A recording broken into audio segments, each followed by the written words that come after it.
At what point, if ever, do you sit back and delegate to others?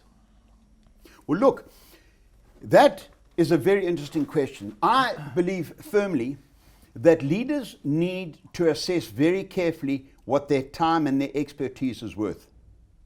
So, in terms of delegation to subordinates and colleagues, people around them, they need to ascertain whether their time and effort is well used conducting the task at hand, or whether it should be delegated to others within the team or the company.